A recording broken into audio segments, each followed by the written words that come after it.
Acts chapter 12. It was about this time that King Herod arrested some who belonged to the church, intending to persecute them. He had James, the brother of John, put to death with the sword. When he saw that this met with approval among the Jews, he proceeded to seize Peter also. This happened during the festival of unleavened bread.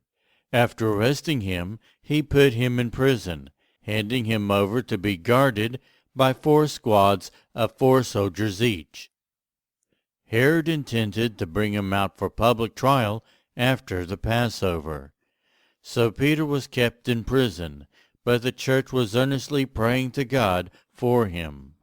The night before Herod was to bring him to trial, Peter was sleeping between 2 soldiers, bound with 2 chains, and sentries stood guard at the entrance.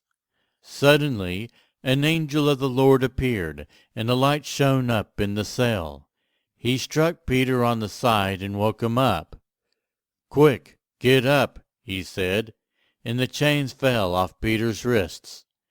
Then the angel said to him, "Put on your clothes and sandals," and Peter did so. "Wrap your cloak around you and follow me," the angel told him.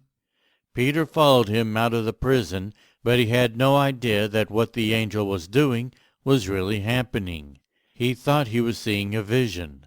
They passed the 1st and 2nd guards and came to the iron gate leading to the city. It opened for them by itself, and they went through it. When they had walked the length of one street, suddenly the angel left him.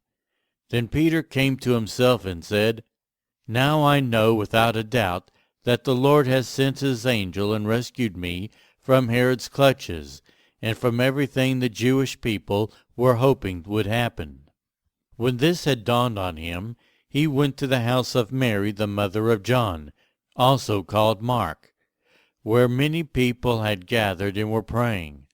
Peter knocked at the outer entrance, and a servant named Rhoda came to answer the door.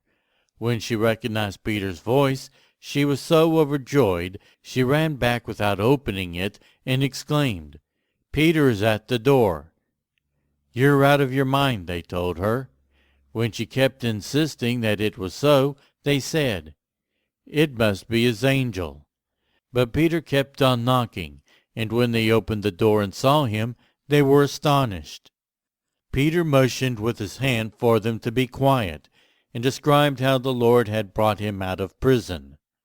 "Tell James and the other brothers and sisters about this," he said, and then he left for another place. In the morning there was no small commotion among the soldiers as to what had become of Peter. After Herod had a thorough search made for him and did not find him, he cross-examined the guards and ordered that they be executed. Then Herod went from Judea to Caesarea and stayed there. He had been quarreling with the people of Tyre and Sidon. They now joined together and sought an audience with him. After securing the support of Blastus, a trusted personal servant of the king, they asked for peace, because they depended on the king's country for their food supply. On the appointed day Herod, wearing his royal robes, sat on his throne and delivered a public address to the people. They shouted, "This is the voice of a God, not of a man." Immediately, because Herod did not give praise to God, an angel of the Lord struck him down, and he was eaten by worms and died. But the word of God continued to spread and flourish.